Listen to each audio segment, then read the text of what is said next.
3월의 어느 늦은 오후, 남해마을 외곽의 조용한 동네에 살고 있는 83세의 노인이 은행 문을 조용히 나섰다. 시간이 멈춘 듯한 그곳에서 그는 막 임출한 현금이 든 봉투를 손에 들고 있었다. 250만 원. 손주가 곧 대학에 입학할 예정이라 등록금을 마련하기 위해 오랫동안 아껴온 돈이었다. 그런데 단 일주일 후 국세청에서 걸려온 한 통의 전화는 그의 손에서 휴대폰을 떨어뜨릴 뻔하게 만들었다. 부의 현금 인출건에 대해 사용 목적을 확인해야 합니다.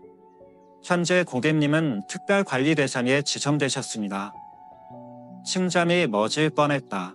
손자 뒷바라지하며 정원 바꾸고 청하시며 조용히 보내려 했던 노년의 평화로운 꿈은 단 한순간에 무거운 안개 속으로 사라졌다. 그는 도대체 자신이 무엇을 잘못했는지 이해하지 못했다. 하지만 진짜 문제는 그의 잘못이 아니었다. 세금에 관한 법이 이제는 너무나도 많이 달라졌다는 사실을 그가 몰랐던 것이다. 그리고 더 무서운 사실은 그처럼 모르는 노인들이 아직도 너무 많다는 것이다. 방법이 가족이라는 이유만으로 믿지 마세요. 가족에 대한 믿음으로 모든 것을 잃은 어느 할머니의 가슴 아픈 이야기. 첫 번째 교훈으로 들어가기 전에 이 말부터 꼭 기억해 주세요. 노인에게 가장 소중한 자산은 정신의 맑음입니다. 남한마을 투 할머니의 이야기. 신하들에게 고소당한 노인. 남한이라는 시골 마을에 투 할머니라 불리는 여인이 있었습니다. 오래된 2층 집에서 혼자 살던 그녀는 평생 남편과 함께 아끼고 모은 돈으로 그 집을 일구었습니다. 남편이 세상을 떠난 후 그녀는 홀로 아들을 키우고 결혼시키고 가정을 꾸리게 했습니다. 그리고 80세가 되던 해 할머니는 그 집을 아들 명의로 이전하기로 결심합니다. 이제 늙었으니 집은 내 것이라 생각하고 맡길게. 그 말은 참 따뜻하고 믿음 가득한 말처럼 들렸습니다. 그러나 그것이 비극의 시작이 될 줄은 아무도 몰랐습니다. 이임장 한 잔이 버스점 류잔으로 이어지기까지 집을 남긴 지 2년 후부터 분위기가 달라졌습니다. 처음엔 며느리가 시골 공기 좋으니 좀 다녀오시라고 권했습니다. 그러다 계단 위험하니 2층은 올라가지 마세요. 그리고 어느 날 상처처럼 박히는 한마디. 이제 어머니는 집주인 아니니까 생활비도 좀 다시 계산해야죠. 그리고 어느 겨울 아침 할머니는 마을 버스 정류장에 홀로 앉아 있었습니다. 손은 작은 보따리 하나, 그리고 머릿속엔 왜 내가 이 집에서 쫓겨나야 하지? 라는 끝없는 물음만이 맴돌았습니다. 사람들은 말합니다. 자식은 부모의 기둥이다. 하지만 모두가 기대어도 될 만큼 단단한 기둥은 아닙니다. 서명 없는 신뢰는 노인의 함정이 될 수 있다. 이 이야기는 결코 드문 일이 아닙니다. 제가 노인 재정 상담을 하면서 만난 10년간의 사례만 해도 300건이 넘는 노인이 본인의 집, 적금, 땅을 빼앗기고 심지어 친가족에게 고소당하는 경우였습니다. 가장 흔한 실수는 다음 세 가지입니다. 나중에 귀찮지 않게라며 자녀에게 등기 이전. 나는 스마트폰도 못 써서 라며 전 재산 통장 맡기기. 자식인데 뭘 의심해 하며 이임장에 서면. 하지만 한 번 서면하면 법적으로 돌이킬 수 없습니다. 눈물로도 되돌릴 수 없습니다. 재산은 손에서 놓지 말아야 정신도 놓치지 않는다. 옛 어른들 말에 이런 지혜가 있습니다. 금은 집 안 땅에 묻아 남의 발밑에 두지 마라. 현대식으로 풀면 살아있는 동안 그리고 정신이 또렷한 동안에는 절대 재산 전체를 누구에게도 넘기지 마세요. 가족일지라도 자녀를 도와줄 수는 있습니다. 손주에게 보태줄 수도 있죠. 하지만 도움과 모두 남김은 전혀 다른 이야기입니다. 조건도 지며 예도만 명의 이전 아니면 사후 유언장을 통해 분배하는 방식이 진짜 현명하고도 따뜻한 방법입니다. 방법이 세금은 더 이상 예전 같지 않습니다. 단 한 번의 인출, 평생의 후회로 앞서 이야기에서 우리는 알 수 있었습니다. 피는 물보다 진하다는 말이 현실에서는 맹목적인 믿음이 되어 상처가 될 수 있다는가. 하지만 비극은 가족 안에서만 시작되지 않습니다. 밖에는 더 조용하고 더 무서운 적이 있습니다. 그것은 바로 끊임없이 바뀌는 세금 정책과 법률, 그리고 그것을 따라가지 못하는 노년의 무진입니다. 실제 이야기, 국세청의 전화 한 통에 무너진 노인. 이번 이야기의 주인공은 서성구 서부지구에 사는 83세의 댁어르신. 조용하고 성실한 성격의 댁어르신은 평생 누구에게도 빚 한 푼 지지 않고 살아온 분이었습니다. 지난달 그는 손자의 마지막 학기 등록금을 주기 위해 은행에서 현금 250만 원을 임치했습니다. 그 후 일주일이 지나 한밤중에 전화벨이 울렸습니다. 여기는 국세청입니다. 현재 고객님은 이산 거래 모니터링 대상입니다. 고액 임출 목적을 확인해 주시기 바랍니다. 댁 어르신은 말을 잇지 못했습니다. 이산 거래라고라. 손자 등록금인데요. 그냥 돈을 찾았을 뿐인데 뭐가 잘못된 거죠? 하지만 요즘 세법은 다릅니다. 인공지능 시스템이 자동으로 소비 패턴을 분석하며 단 한 번의 고액 임출만으로도 탈세 의심, 자금 세탁 의심이 될 수 있습니다. 새로운 규칙, 실제 벌어지는 결과 많은 노인들은 여전히 이렇게 생각합니다. 내 돈인데 내가 쓰겠다는데 무슨 문제가 있겠어. 하지만 현실은 더 이상 그렇지 않습니다. 법을 몰랐다고 해도 책임은 피할 수 없습니다. 현재 적용 중인 몇 가지 세법 규정. 단기간 내 일정 금액 이상 현금 인출 시 자동으로 국세청에 공고단. 70세 이상 고령자가 한 번에 많은 돈을 찾으면 고의원 거래로 분류될 수 있음.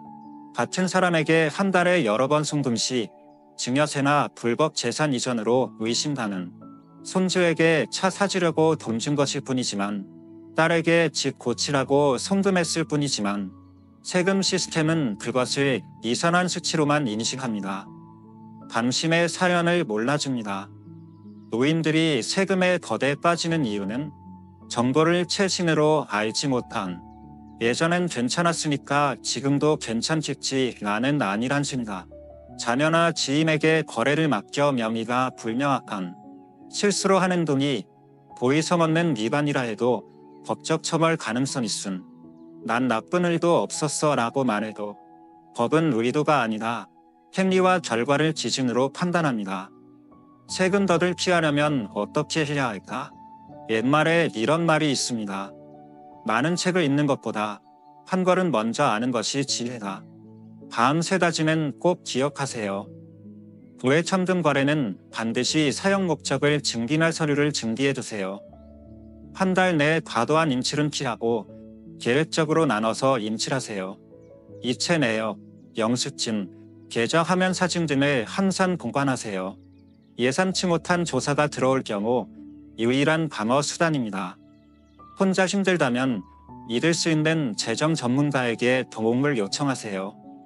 자녀에게 다 맡기고 알아서 하겠지 하는 건 위험합니다. 피한다고 피한 게 아니다. 위험한 편법들. 일부 어르신들은 본인이 똑똑하다고 생각하며 이런 선택을 하기도 합니다. 자녀명의 계좌로 돈 인출, 손주 이름으로 통장 개설, 친구 이름으로 송금하거나 현금 수여. 하지만 이런 행동이 적발되면 단순 과태료가 아닙니다. 자금 세탁, 불법 재산 이전, 탈세 등 중대한 혐의로 이어질 수 있습니다. 이제는 흔적을 남기지 않는 것이 지혜가 아닙니다. 그건 스스로 함정을 파고 들어가는 행위일 뿐입니다. 방법상 진짜 부자 노인처럼 자산을 관리하라. 자랑하지 않고 명예 넘기지 않고 조용히 지키는 지혜. 첫 번째 방법이 가족이라는 이름에 속지 말라는 교문이었다면 두 번째 방법은 법과 무지에 대한 경고였습니다. 그렇다면 세 번째는 무엇일까? 바로 경험 많은 어르신들이 선택한 현명한 삶의 방식입니다. 76세 한 여사님의 이야기. 아무도 몰랐던 동네 최고 자산가. 서울 도심에서 그리 멀지 않은 오래된 아파트 단지에 사는 76세의 한 여사. 소막한 옷차림, 버스를 타고 공원에 산책하는 모습에 주변 사람들은 그녀가 자녀 없이 검소하게 사는 줄 알았습니다. 하지만 아무도 몰랐죠. 그녀가 임대 중인 아파트 3채, 집안의 땅 한 필지, 그리고 30억 원 상당의 예금을 다진 자산가라는 사실에 모든 자산은 아직도 그녀의 명의로 되어 있고 철저하고 조용하게 관리되고 있었습니다. 제가 비결을 물었을 때 그녀는 이렇게 말했습니다. 돈은 보여주기 위한 게 아니에요. 아무도 옆에 없을 때 나를 지켜줄 수 있어야 하죠. 한 여사님이 보통 노인들과 달랐던 3가지. 2. 자산의 절대명에 이전하지 않고 적에 따라 나눠서 관리함.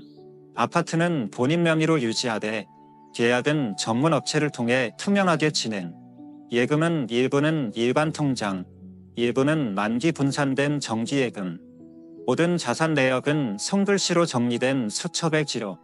이원자는 손으로 직접 쓰고 공증 완료. 확실하지 않은 건 누구에게도 맡기지 않아. 살아난다고 다 넘기면 나중엔 서로 상처만 나나. 이 자산을 가만히 두지 않고 움직이게 함. 6개월마다 임대 계약 조건 점검. 예금은 부채꼴처럼 분산하여 4달 만기 도래하게 설계. 금리가 떨어지면 저위험 채권, 대다면 신탁 상품으로 이동. 많이 걸 필요는 없어. 단지 내가 약해질 때 손해만 안 보면 돼. 3. 법적 공백 없이 함산 한단 악서 증기함. 모든 자산에는 선을 증빙과 입증 가능한 근거 보관. 출금 및 이체 시 은행 직원에게 사용 목적을 명시하게 함. 이원자는 5년에 한 번씩 갱신. 이후 2명의 서명 플러스 변호사 입회. 어떤 친구가 물었습니다. 갑자기 아프면 누가 도와줘요? 그녀는 이렇게 답했죠. 누굴 바라지 않아. 대신 내가 증기해서 아무도 힘들지 않게 해. 그렇다면 현명한 노인은 자산을 어떻게 지킬까? 자산을 한 곳에 몰지 않는다. 계좌별로 금액을 분산하고 세금 감시대상 기준 아래로 유지. 누구에게도 손댈 기회를 주지 않는다. 부동산 등기, 예금 통장, 임단 도장 등은 절대 위임하지 않음. 재정 기록을 꼼꼼하게 남긴다. 자산별로 세코드 부여, 수첩에 산속 계산자별 부분. 지혜로운 노인은 유산이 아닌 기준을 남긴다. 한 여사님이 해준 말 중 제 마음에 가장 남은 말이 있습니다. 나이 든 사람이 꼭 부자일 필요는 없어. 하지만 미래를 증기하는 사람은 떠난 후에도 집안을 평화롭게 만들 수 있어. 자산을 모두 자식에게 넘기는 게 사랑은 아닙니다.